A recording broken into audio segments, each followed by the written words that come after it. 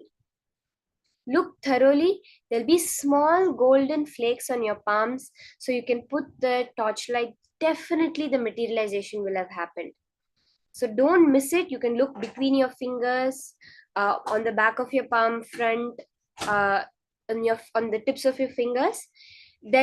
And also put the torchlight and check. Take your phone's torchlight and check your hand thoroughly. Swamiji has manifested here.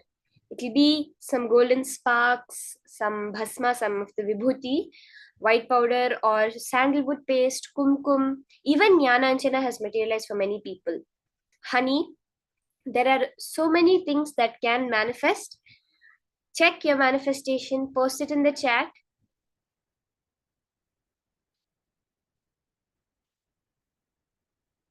And take a picture and share how your manifestation has happened. How many of you have manifested? Can you post a quick message in the chat for all of those who have manifested this power?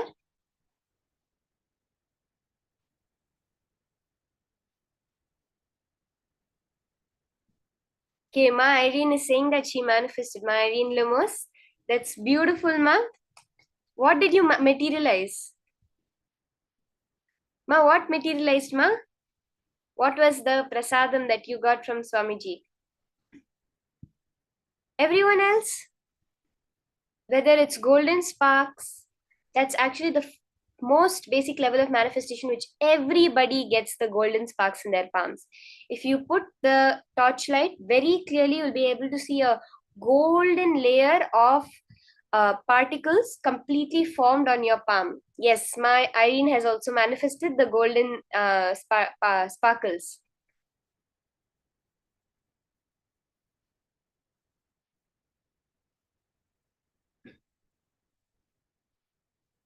Now, we're going to enter into a very powerful session, probably the most interesting session that we're understanding.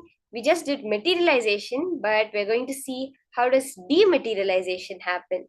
What is this science of Navakhanda Yoga Samadhi? Let's now listen to this from Paramashiva, from Swamiji himself. Today I'll explain something very important. Navakhanda Yoga Samadhi. Listen.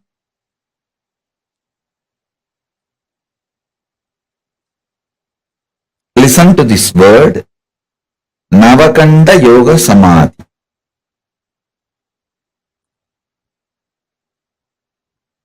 If you are familiar with Hinduism, especially the great enlightened masters, Siddhas,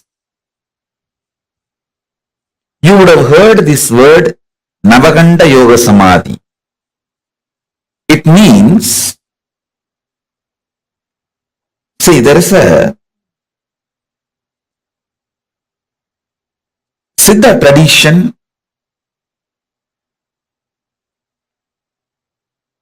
in India from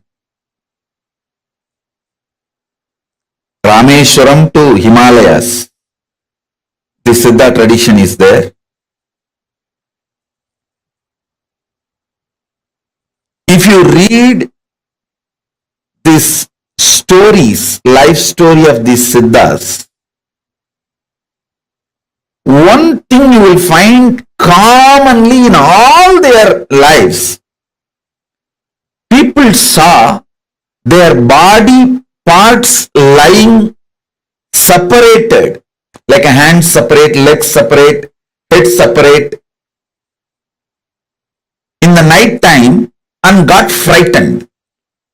This incident you will see multiple times getting repeated in so many masters' lives. How many of you read any Siddha's life where you have heard this incident? Raise your hand. Navakhanda Yoga Samadhi, it is called. The body may be in separate parts. Hands will be separate and legs will be separate, head will be separate, body will be separate. But morning it will all assemble, settle down, and they will come back. They will start doing all their activities. It is not just Shirdi Sai Baba. Thousands of Siddhas, I should say not just thousands, even lakhs, comfortably I can say lakhs.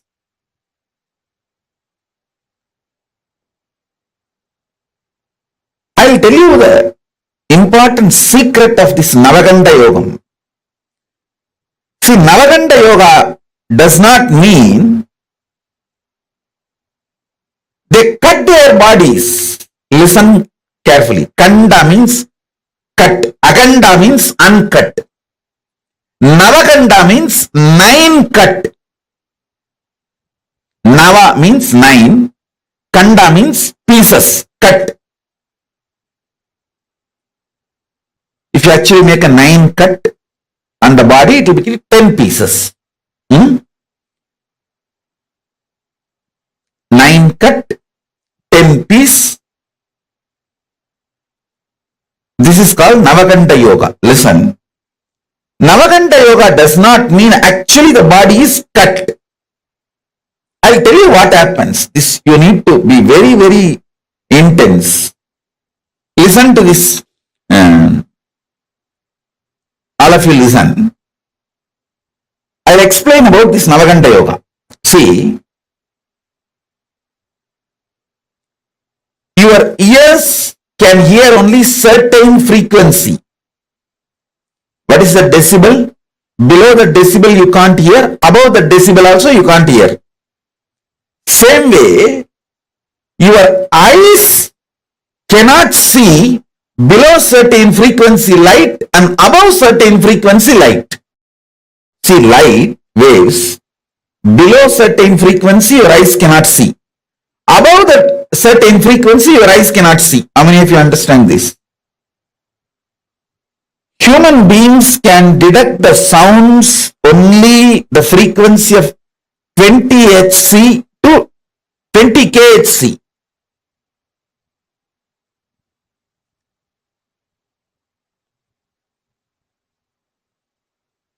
There are only 20 kilohertz. 2 hertz to 20 kilohertz only human beings can see. Not more than that. If it is below 20 hertz, you can't see. If it's above 20 kilohertz, you can't see.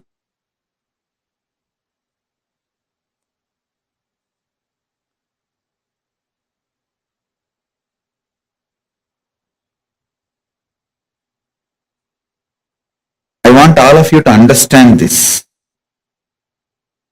Same way, only 400 nm to 700 nm eyes can see. Below 400 nm eyes cannot see. Above 700 nm eyes cannot see. Now all of you should know,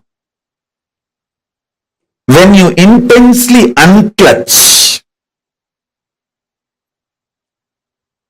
first thing will happen, your body will get detoxed. Next thing, the body's light frequency will start increasing. So, it will start going above 700 nm. See, when the body goes above the 700 nm frequency, your eyes will not be able to see it. Your body has major chakras in the throat. Your body cannot see something below 400 nanometer. Your eyes cannot see anything which is below 400 nanometer.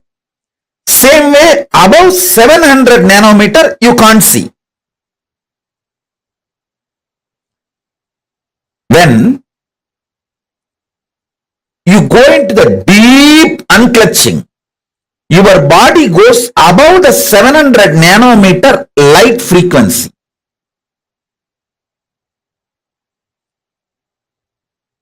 If your whole body has gone above the 700 nanometer frequency, completely nobody can see you.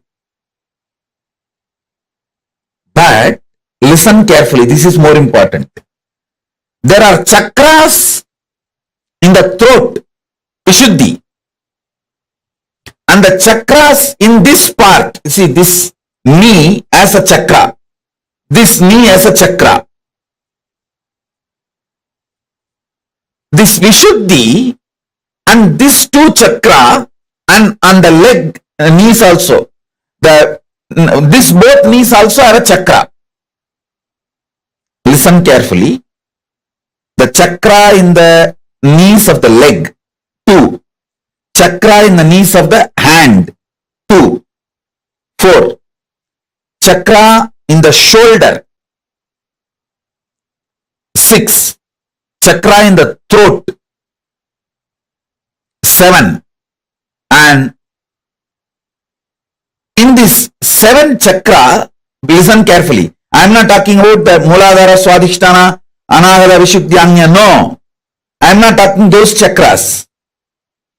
I am talking about the these are actually minor chakras. There are 7 major chakra in your body and 14 minor chakras. These are like chakras in the shoulder, elbow, both the knees. These are called minor chakras.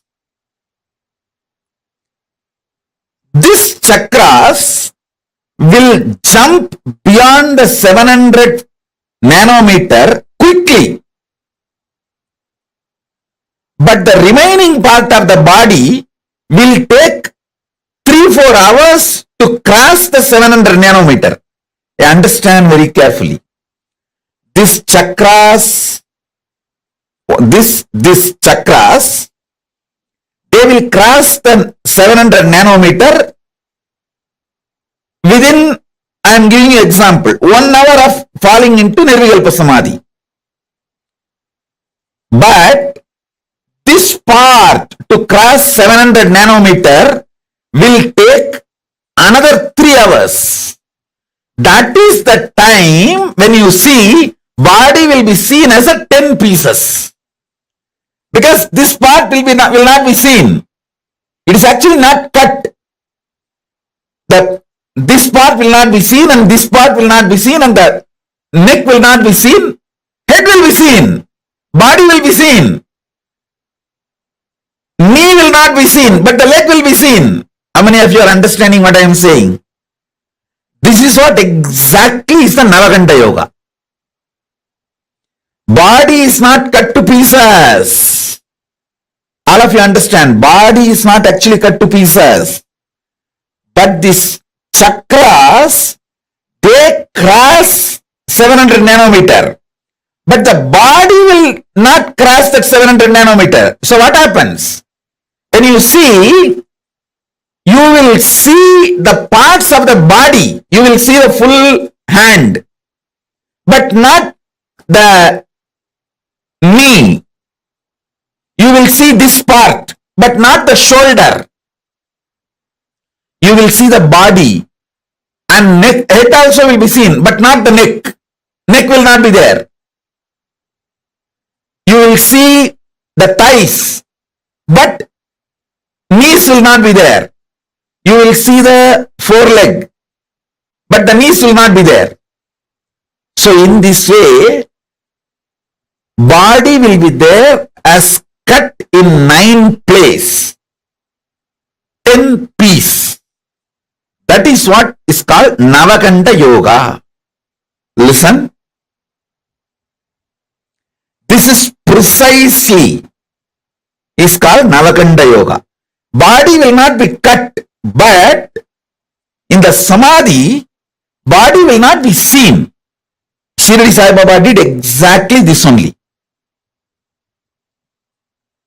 In the 3-4 hours, listen carefully, in the 3-4 hours, If people see them, they will get frightened and run away.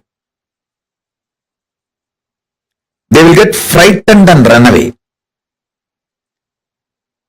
Early morning, when the sunrise happens, early morning when sun rises, the whole body will come to normal frequency below 700 nanometer, which you will all be able to see.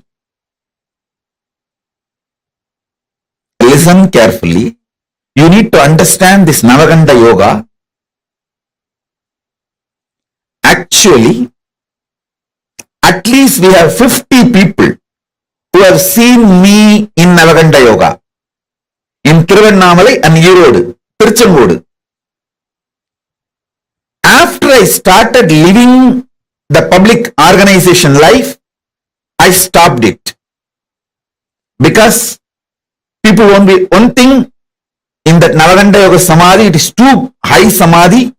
I will not be able to relate with all of you normally. That's one reason. Second, listen. This Navaganda Yoga Samadhi is nothing but leaving the body and going to Kailasa and coming back. My gurus taught me this Navaganda Yoga Samadhi in Thiruvannamalai and in Tiruchengodu. Both places, people have seen me in Navaganda Yoga Samadhi. After I started the public life, I think around 2003-04, I stopped practicing this Navaganda Yoga Samadhi. Because two reasons. One, people will be frightened. Second, in this Samadhi, I will not be able to relate to you all in a normal way. I will see your whole past. There cannot be normal relationship. Due to that, I stopped it. Now, because I am out of the human society, I have started doing and started downloading many things from Kailasa through this Navaganda Yoga Samadhi. Today, I am going to give you the glimpse of this Navaganda Yoga Samadhi and what I bring from Kailasa through this Navaganda Yoga Samadhi.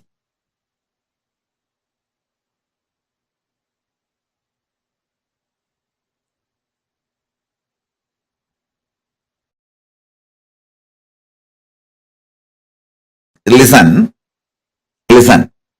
See, this part, this chakra will not be seen. So this will be one part. This chakra will not be seen. So this will be one part. 1, 2. Then neck will not be seen. So head will be one part. 3. Then 4, 5. Below the knee, 6, 7. And this thigh, this will not be seen, but the thighs will be seen. 8, 9.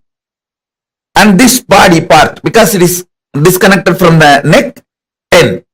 So Dasa Kanda, Nava Kanda, Dasa Tunda, 9 cut and 10 pieces.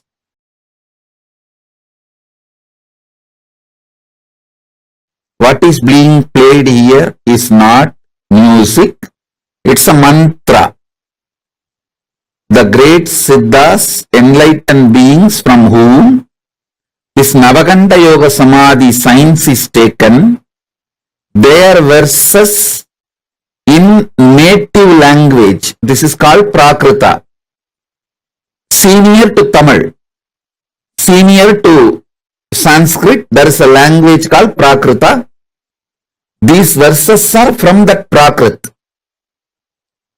The masters who gave this Navaganda Yoga Samadhi to me, it is their verses. It's like a mantra. It's not music. So please sit with this vibration. This mantras will infuse unclutching into you and take you to the higher level. This line drawing, Paramashiva is wearing the tortoise shell on his neck and the tiger nail. This line drawing is unique, described in Agama, especially the form of Paramashiva. You need to meditate on this form of Paramashiva to clear up all poisons and to learn the mantra to remove poisons. See, when Milky Ocean was churned, Vishnu takes the tortoise form, but he was not able to withstand that poison, alahala poison. So Paramashiva takes that poison and frees all the devatas, and then it is time for the tortoise Vishnu to leave the tortoise body and reach Vaikuntha back. Then he asks the boon, you please have this tortoise body which I used forever in your neck, so it will be enjoying the sweet memories. It was part of you during the churning of the Milky Ocean. Then Paramashiva gives the boon and wears the tortoise. This is the Kurma Avatara of Vishnu. Paramashiva is wearing that. Navaganda Yoga Samadhi is given by a Siddhar called Navanada Siddhar. These verses are from Navanada Siddhar and is parampara, is tradition. So please, even if you don't understand these frequencies, put that Navaganda Yoga Samadhi seeds in you, so when you sleep, those seeds will start sprouting.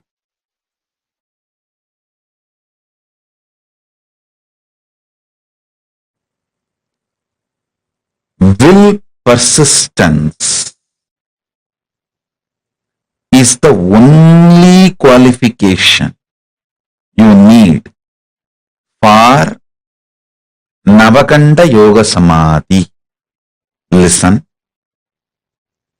Will persistence. Understand? I was just sitting and meditating. Why some people get only Nirvikalpa Samadhi? Why some people get Navaganda Yoga Samadhi? Because Navaganda Yoga Samadhi is higher than what you understand as Nirvikalpa Samadhi. See, Nirvikalpa Samadhi is highest Samadhi your consciousness can achieve. That is enough for enlightenment and to reach Kailasa, everything. But Navaganda Yoga Samadhi is something like that. Nirvikalpa Samadhi filling your whole body, even physical body. And the physical body entering into the consciousness of Nirvikalpa Samadhi and raising to the Mahakailasa's frequency with the body. So naturally,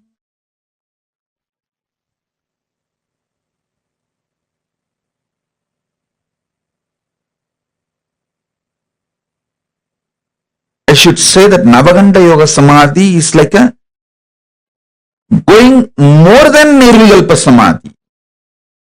Listen. Many people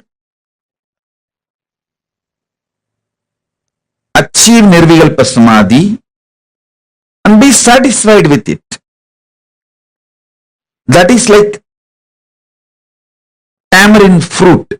The inside the fruit is ripe and it naturally gets detached from the shell. So after that, what happens to shell does not touch you. What happens to the shell does not touch the fruit. Same way, once your consciousness is right, what happens to the body does not touch you.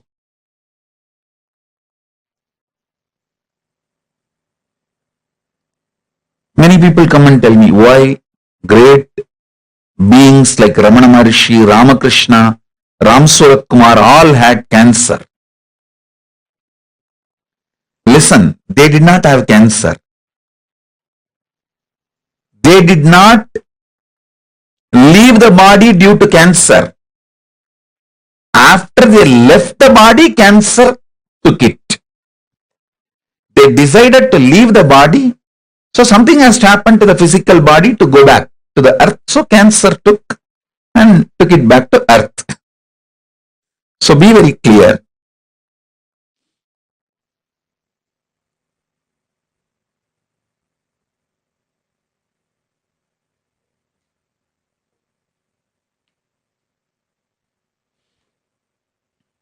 Listen.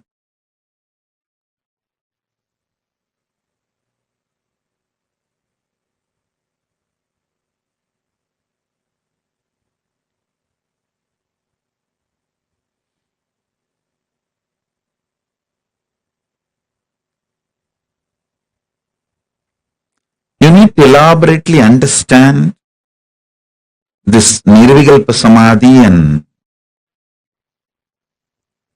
Navaganda Samadhi.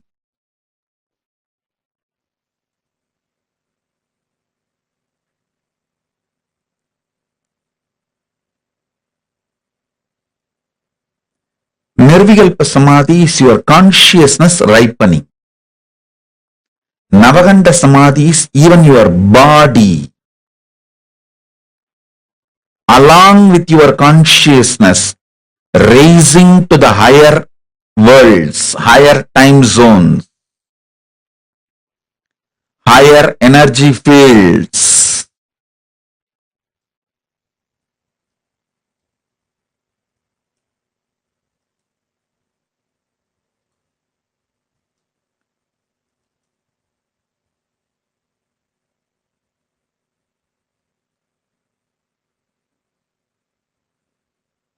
People who mastered Navaganda Samadhi only go to the higher worlds and bring the great gifts from the higher worlds and share it with us all, with the human level. So Navaganda Samadhi is something furthering of Nirvikalpa Samadhi. Listen.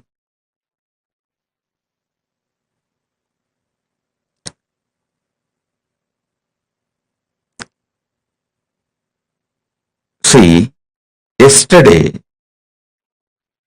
I was sitting in Samadhi, wanted answer for this question. To share with you all why some people achieve only Nirvikalpa Samadhi, why some go up to Navaganda Yoga Samadhi.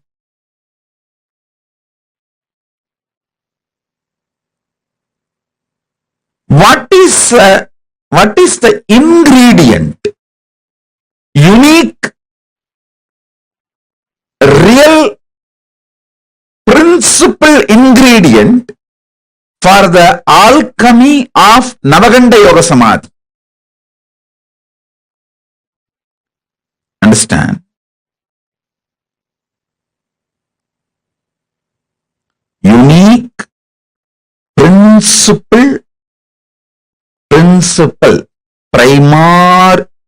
primordial, or I should say that true, right,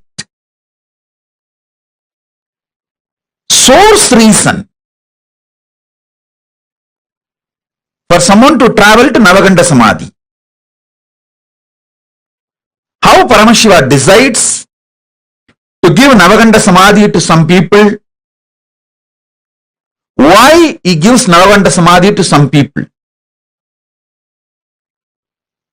I saw clearly, the Paramashiva revealed the reason clearly. It is sheer will persistence.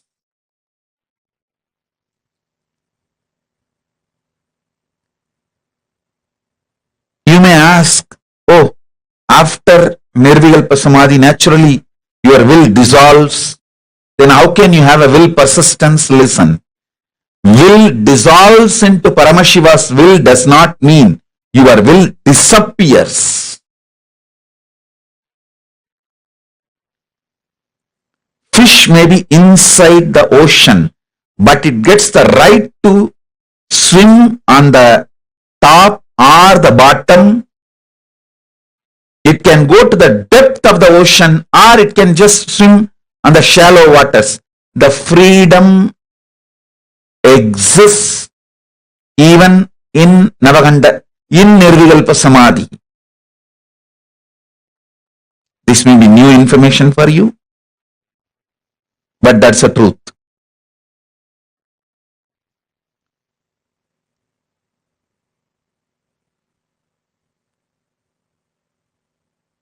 Decision.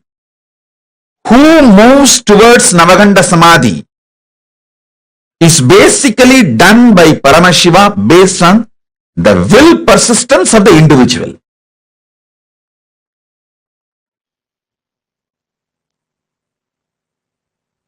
Listen carefully.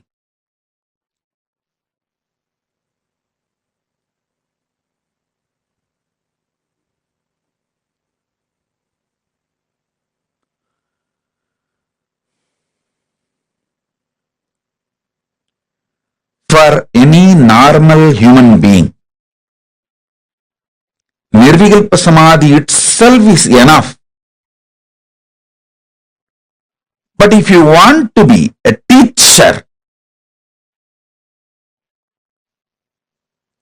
guru, an incarnation, to bring great things from vertical time zone, higher worlds, and share it with the world, then you need Navaganda Samadhi.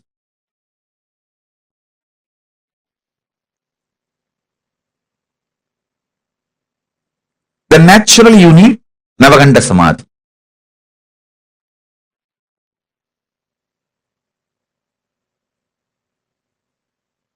So understand,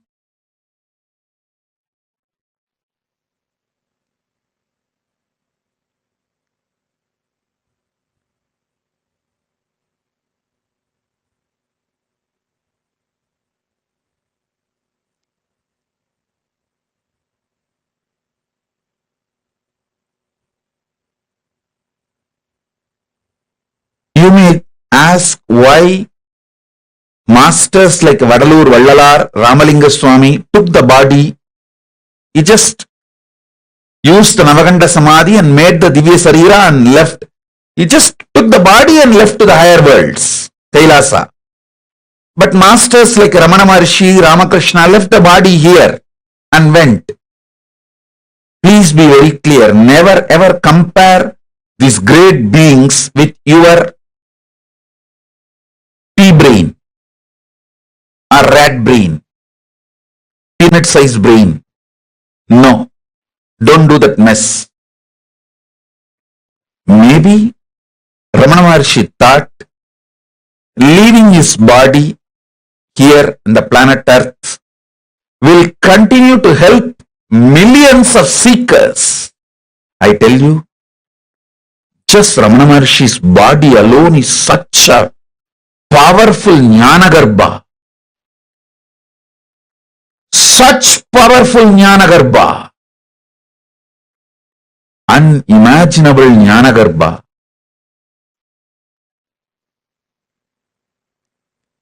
It made millions ripe into enlightenment, including me.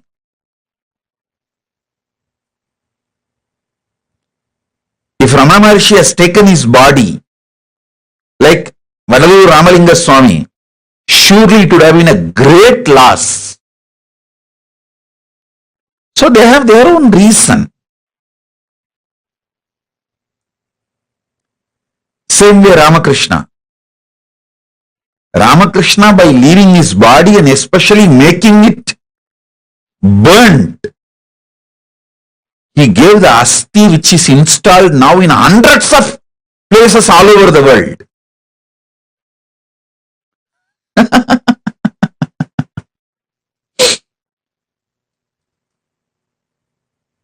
So each one of them have their own reason.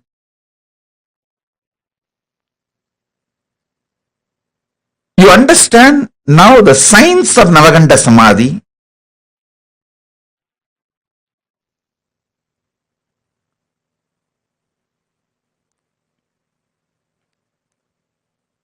Fundamental qualification is will persistence. Listen.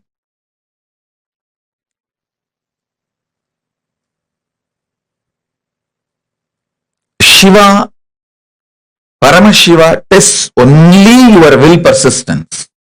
He doesn't see any other qualification. You can't earn these great samadhis by your own qualification. He only sees, if I give, will this guy be able to receive and live it? That's all he sees. He doesn't see any other quality.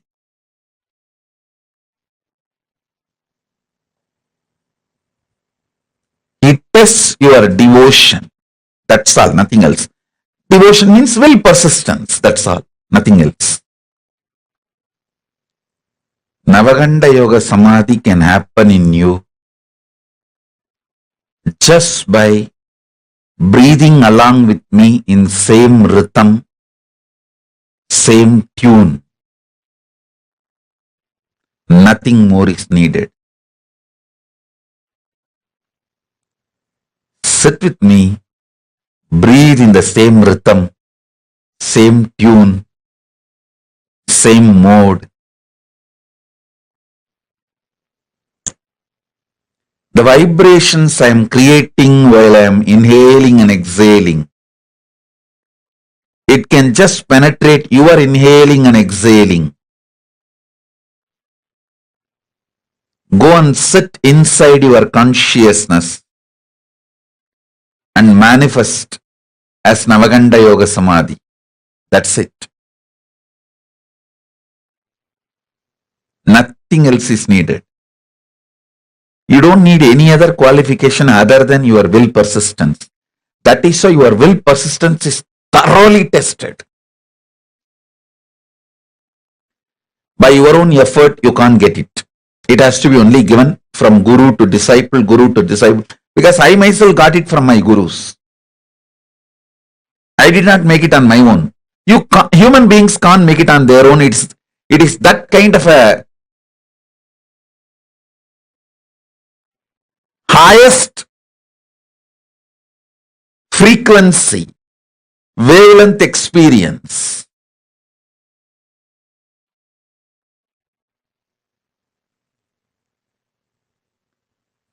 It can only be given from the higher dimensions. Means from guru to disciple, you can never make it on your own.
Navakanda Yoga Samadhi. Such a powerful revelation Swamiji had given today to us.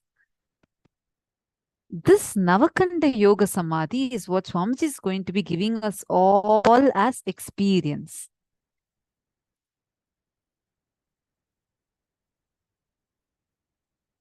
I see many of you who had materialized in the previous round, whether it is a sparkles, I think Machingo materialized some Basma. Very, very, very nice. Congratulations to all those who had the materialization power. Great. We learned about what Navakanda Yoga Samadhi is. Can I request all of you to type exactly what you understood as Navakanda Yoga Samadhi? What is that science? Like how explain the visible range of light and about the minor chakras, the whole thing. Can I request everyone to type just an essence of what you have understood? Type it elaborately and post it. This will help you to understand. See, this is not a very commonly known science. People do tapas for years together. And even if they do tapas, it's only when the guru decides to give it to the disciple, they can get it. So, and it's not a common knowledge at all. I request all the participants, type whatever you have understood so far as Navakanda Yoga Samadhi and post it in the chat.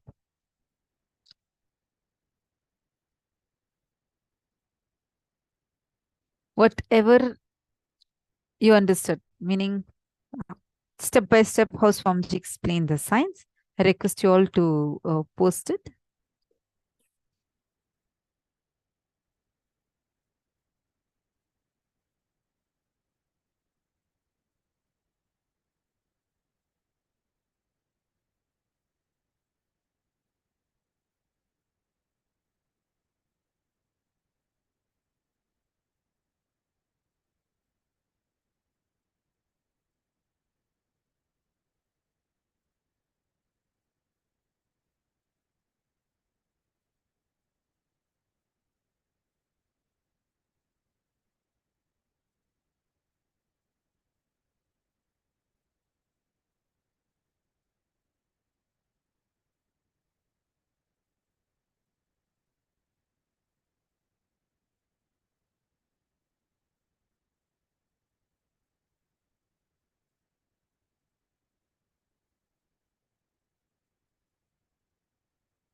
So this Navakanda Samadhi, what I see many of you started posting, see, understand.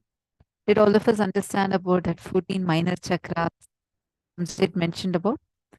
How when the frequency of our body raises so high.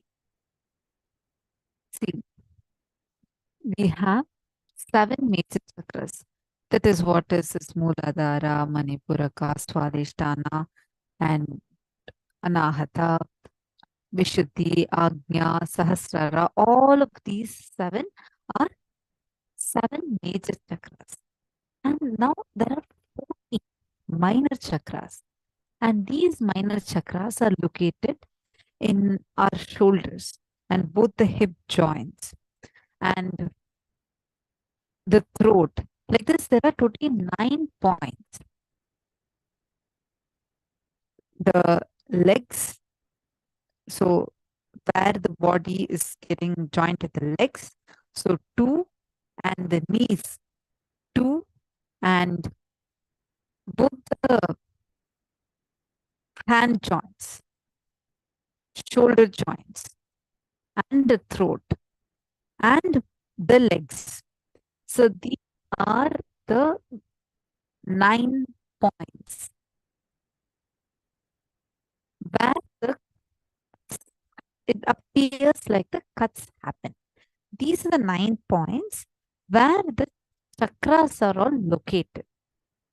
The minor chakras are on the legs, both the knees, both the hip joints, both the shoulders, and both the hand joints, and on the throat. In Navakanda Yoga Samadhi, your body starts raising above the 700 nanometer line. Our body, see, our visible 70 nanometers or 700 nanometers of light.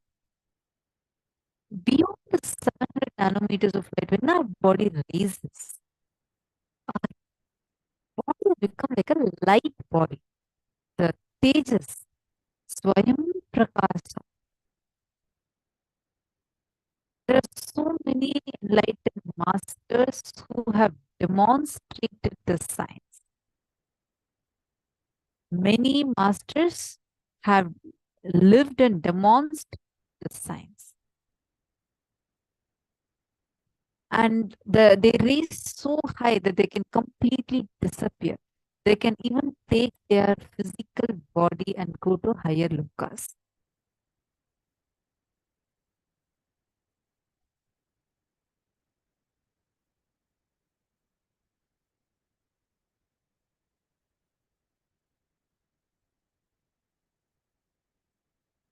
All of us understanding this. So now that is all of us are learning about Navakanda Yoga.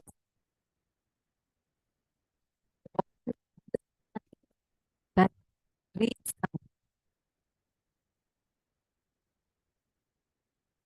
down 9 points. Nityananda, are all of you able to see and hear me?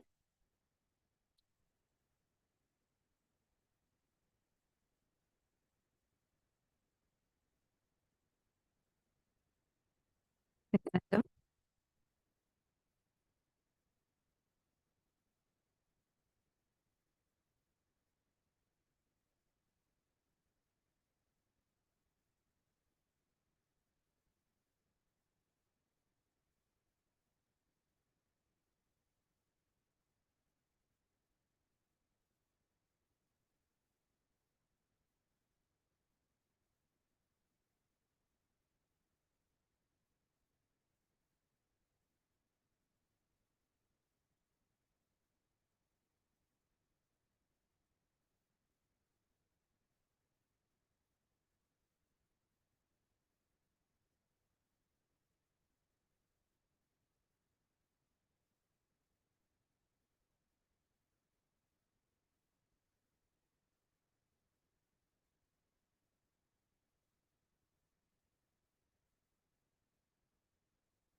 I hope all of you are able to hear me better now.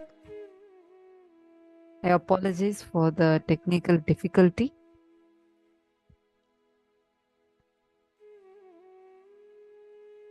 Now, what is the unique, real, principal ingredient for the alchemy of Navakanda Yoga Samadhi? Like what Swamiji said, what was revealed to Swamiji in the Samadhi was, it is just sheer will persistence. Understand? Swamiji is going to be giving all of us this Navakanda Yoga Samadhi today. How many of you really want to experience this powerful Navakanda Yoga Samadhi? How many of you really want to have the powerful experience of this great Samadhi science in you, manifesting that oneness in you and experiencing that Navakanda Yoga Samadhi? How many of you want that? Understand, decide to have will persistence. See, for a normal human being, even if we achieve the Nirvikalpa Samadhi, it is that ultimate unclutched state, itself is enough. But if you want to be a teacher, a guru, an incarnation, to bring things from vertical world to the higher worlds and share the science with the world, then you need Navakanda Yoga Samadhi. This is the key qualification needed is further will persistence.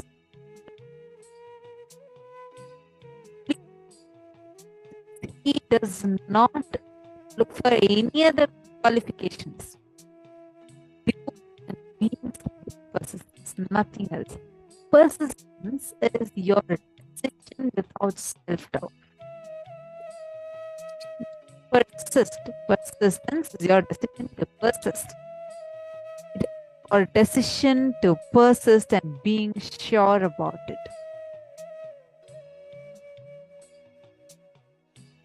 Willpower. When you use just your will, you're not sure about you. What will happen if it goes this way and that way? Will persistence, you are sure.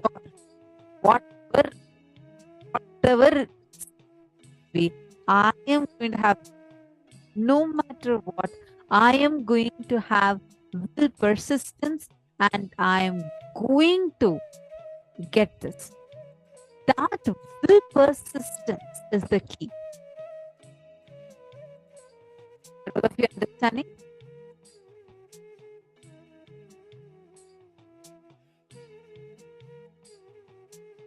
Now, take a few minutes.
Nityanandam, hope you are able to hear me now. It looks like there's an internet issue. I think now it should be better. Sorry for the broken sound. Nityanandam. Yes. Understand the will persistence, just the decision of will persistence is powerful. Whether it is power manifestation or anything, it is just that will persistence that is needed.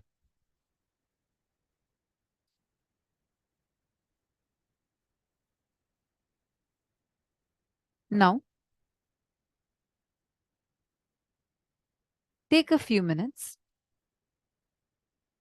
Look at every step in your life, all your patterns of withdrawing from life, all your decisions to withdraw from life.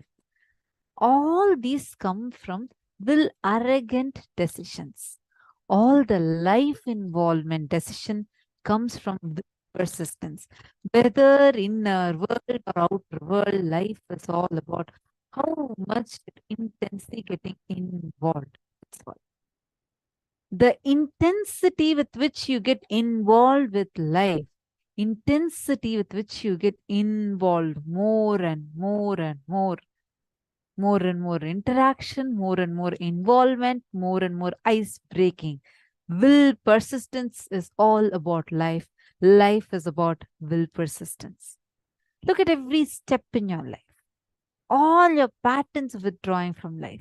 Whenever you approach your life, will I start a business in my hometown or start a business in Chennai or start a business in Mumbai or I'll go to Dubai? No. I think I'll go to ashram and become a sannyas. No, all right, I'll be in the ashram. Then I'll get some good contacts. If I get some good contact, then I'll go for business. When you are going on with these kind of struggles, the confusions, chaos in you, where you're not sure about yourself, your will is like, it just keeps going here and there. You're not even clear. When you look at life with so much of confusion and not having clarity, not being sure about you, life also constantly teases you, constantly tortures you, showing the carrot here and showing the carrot there, and you will go on suffering with life. How many of you are able to see this happening in your life?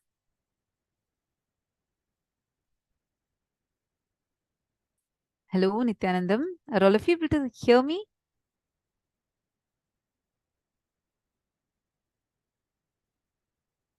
Okay. Did you all understand this part about will persistence and will arrogance?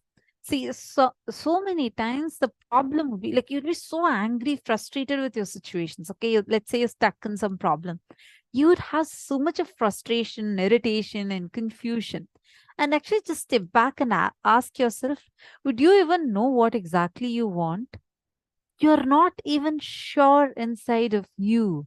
That is why life tortures you. Life also goes on teasing you. That conflict that you face inside of you is because you're holding on to just your will. Will persist means deciding that this is what I want. This is my intention. This is exactly what I want to do. This is exactly what I want to manifest. And till I manifest, I will persist. Whether it is your powers, whether even in the power manifestation.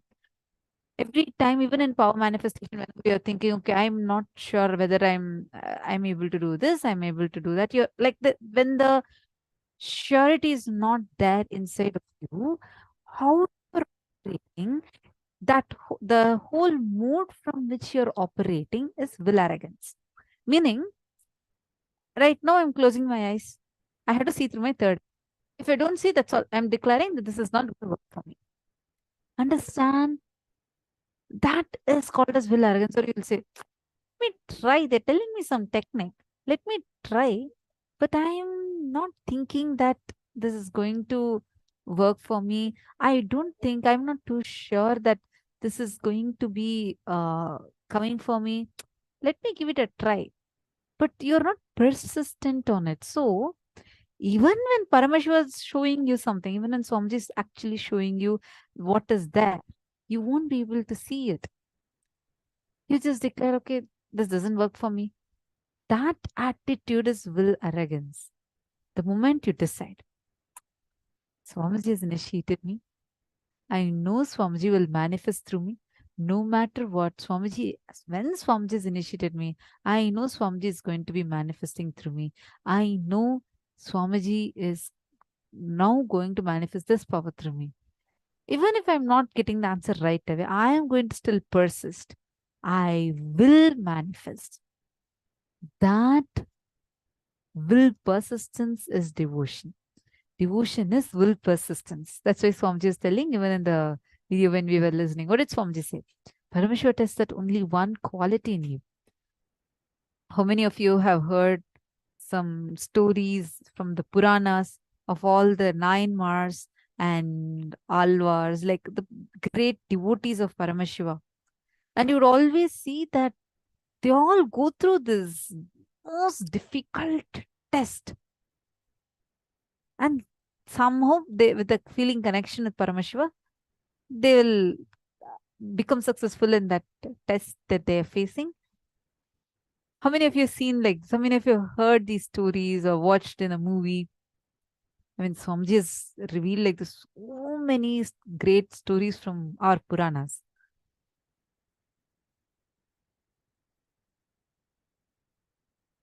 Ma Dharananda saying a few of them were very ordinary people. Actually, all of them are very ordinary people, normal people.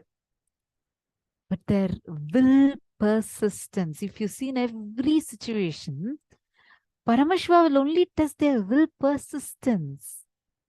Understand? Only when Paramashiva knows that you have become qualified with your will persistence, he'll even test that will persistence. Understand? Even if you fail in that test, even if you think you may fail in that test, don't worry. He will only empower you more and make you more persistent, make you strong, and again test you so that you can feel empowered within you. You can be qualified to get these great sciences. Every time, many of you have had these miracles, like when you attend a program, you wanted to really attend, and something you could manifest it, or something you were looking for, you were not able to manifest. You just connected to Swamiji. That will persistence you made it happen. How many of you are here like that? Any program or anything? Can you all post in the chat? What exactly you were able to manifest like that?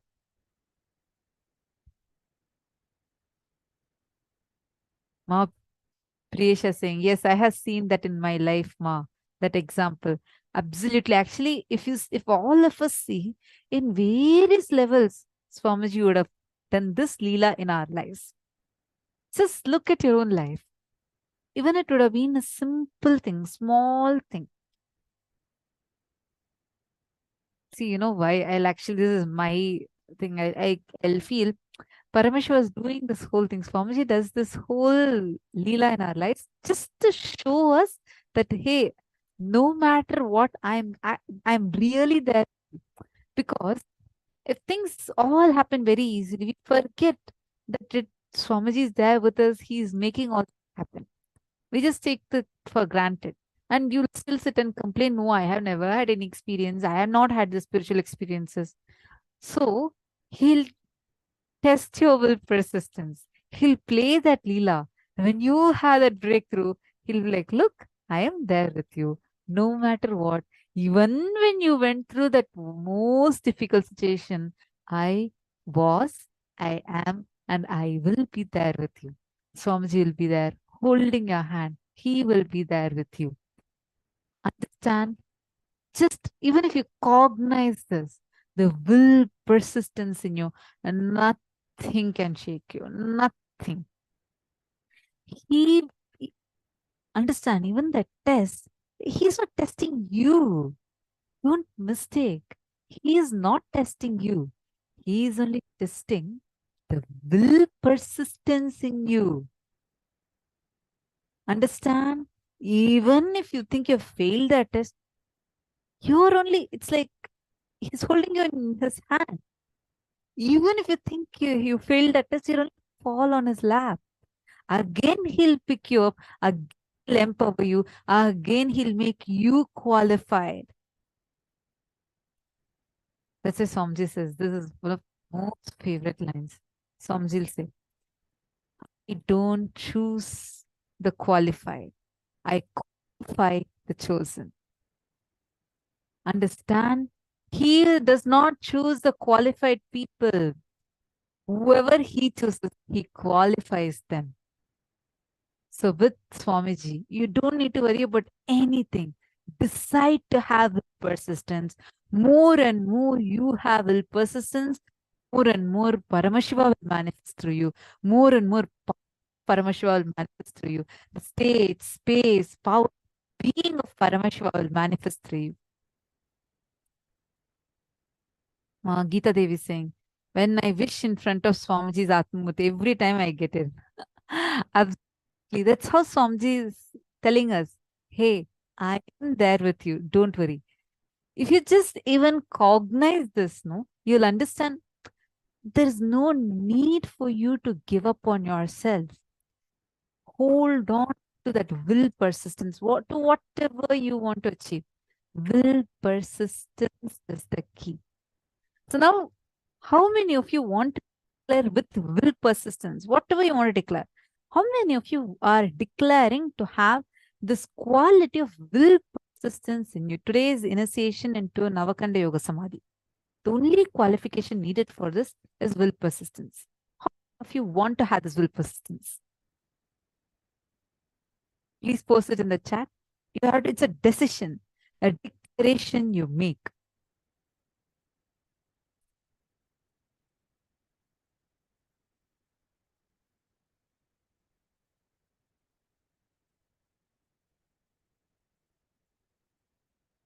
Beautiful. I see so many of you declaring. Great.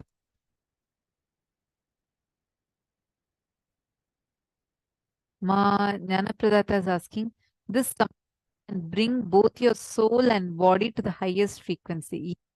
That is absolutely right. Your consciousness, your body, everything together, it's the highest frequency, where with your decision, you will be able to travel to the lokas. You understand, Ma?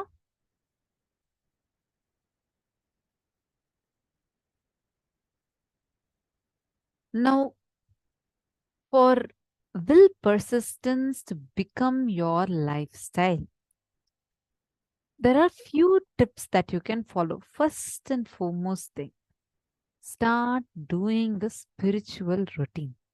It's very, very, very powerful. Whatever time you may get up, make a decision to do all these 5. First is Nithyananda Yoga. Whether the Pratama Vinyasa Krama or Dvitiya Vinyasa Krama, decide you will do the yoga with all the 12 components. Second, doing the Panchakriya. Panchakriya is the detox methods, right? Whether it is Neti or Jalabhasti, meaning doing enema or cleaning your nose, cleaning your bowels, or doing all of these. And the next thing, do Guru Puja and Shiva Puja. Watch satsang. Only after these 5 are done, go to any other routine. Make this as your lifestyle. Just this one thing. You will see so much powerfulness just oozing through you.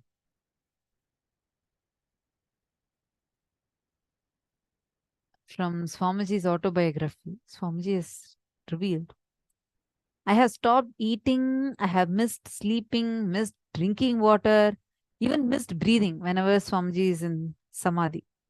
But I have never missed Nitya Puja. Nitya Puja is that important in life.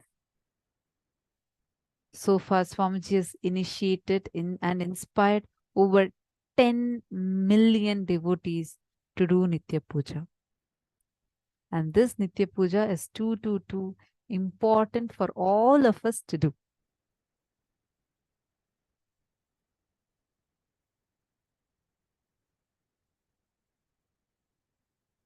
Today, we are going to be having the darshan of these forms of Paramashiva. Veerabhadramurti, Varaha Samhara Murti, and Aghorastra Murti.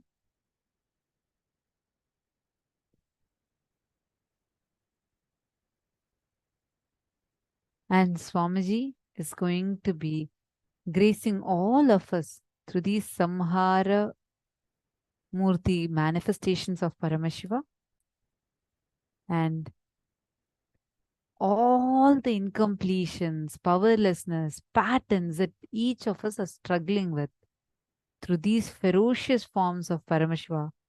Swamiji will just burn all those patterns in us and bless us all with intense will persistence. Now, with the same will persistence, are all of us ready? Shall we all enter into power manifestation session?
Yes, Nithyanandam. So let us all now enter into the power manifestation. See, Swamiji tells, whenever you unclutch, right, you start manifesting that experience of higher consciousness. So every moment, whenever you are in the space of unclutching, understand you are directly lifting yourself up to the space of oneness, being able to raise yourself to the highest frequency. Every one of you that are sitting here now, can I request all of you to settle down in front of the camera? Please, can I request everyone to settle down?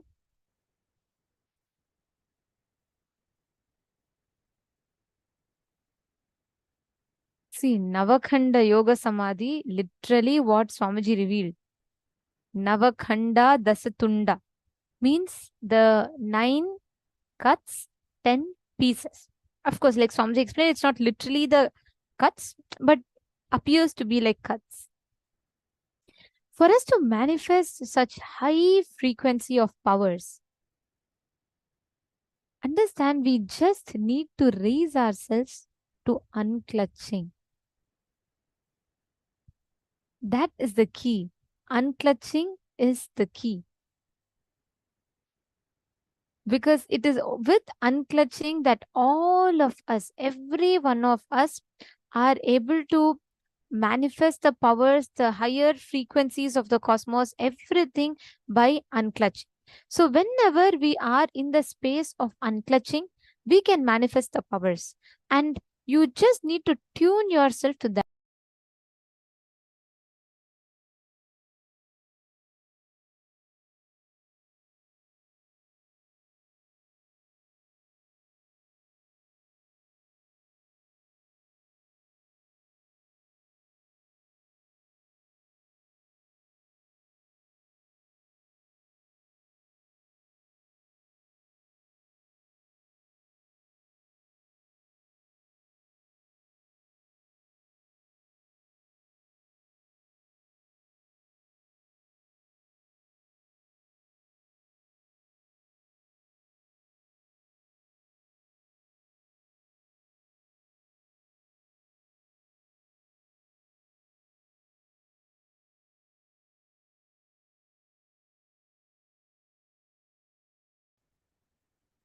Sorry for the technical glitch. So please understand, only when you unclutch and when you're not engaged in any of the doubts, any of the incompletions that keeps interfering, even will persistence you'll manifest. Because like Swamiji said, will persistence is the key. Now, each of you have declared to manifest that will persistence. When you are manifesting powers, right? Just declare. Even if you are trying, it is not happening, it is okay. Just declare that you are not going to give up. You are not going to deviate from that space of unclutching.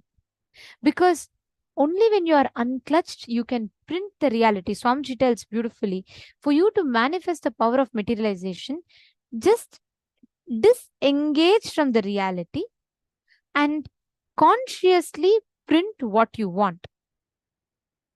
You may try now, it may come, may not come, but that's totally fine. You should not drop your will persistence. Each of you have now committed to be in that space of will persistence. With that space, let us all enter into the power manifestation where you're all going to be, just declare, Paramashiva, Swamiji, please manifest through me now. Whatever you want to give me, please shower me with your prasada. Swamiji tells this materialization is nothing but you receiving the prasada from Paramashiva for the space of oneness. So anything he showers you, whether it is sandalwood powder, whether yesterday actually one of the participants receiving the darshan, she had manifested Kit Kat chocolate. Her daughter, she had posted that her daughter had manifested Kit Kat chocolate. See, please understand, every one of us can, when we tune ourselves to the higher frequency, right, you will literally be able to manifest. Like Swamiji will 3D print it for you and give it to you. You just have the will persistence in your inner space.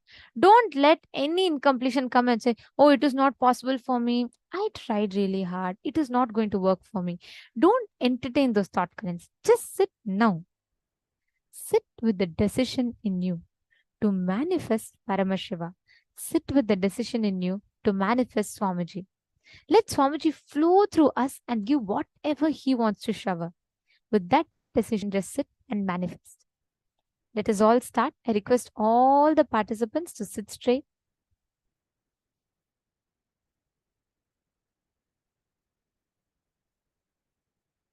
Please sit straight with your head, neck, and spine in a straight line.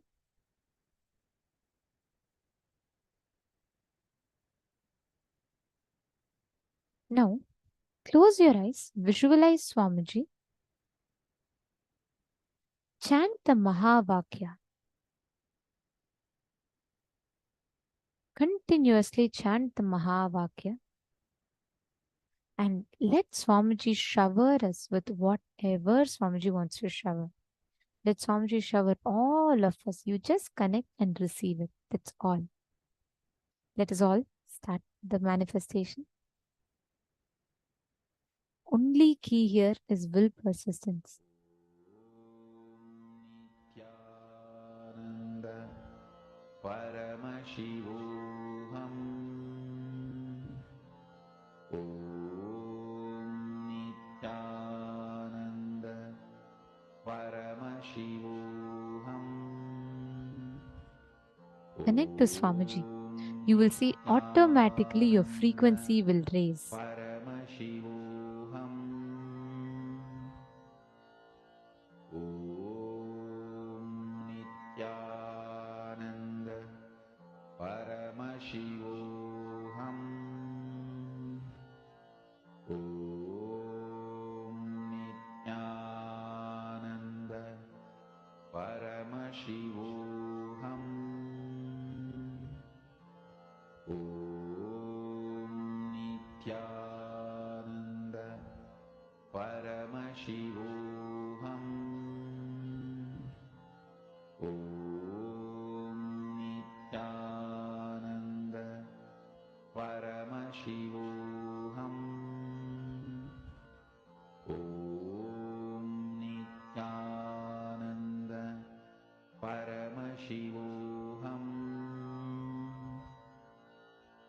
Om Nithyananda Paramashivoham. Om Nithyananda Paramashivoham.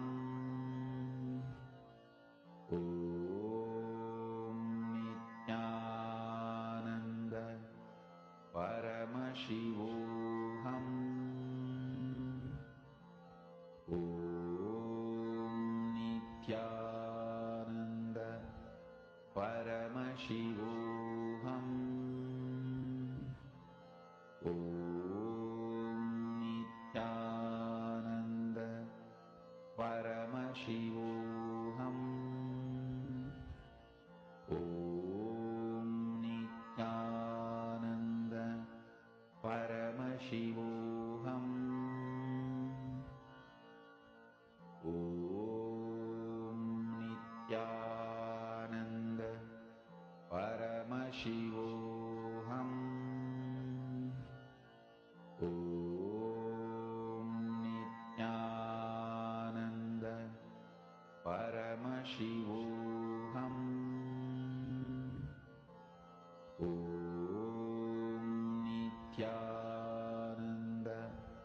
Paramashivoham.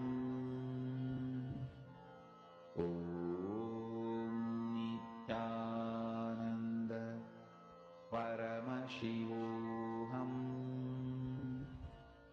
Om Nithyananda Paramashivoham. Om Nithyananda Paramashivoham. Om Nithyananda Paramashivoham. Om Nithyananda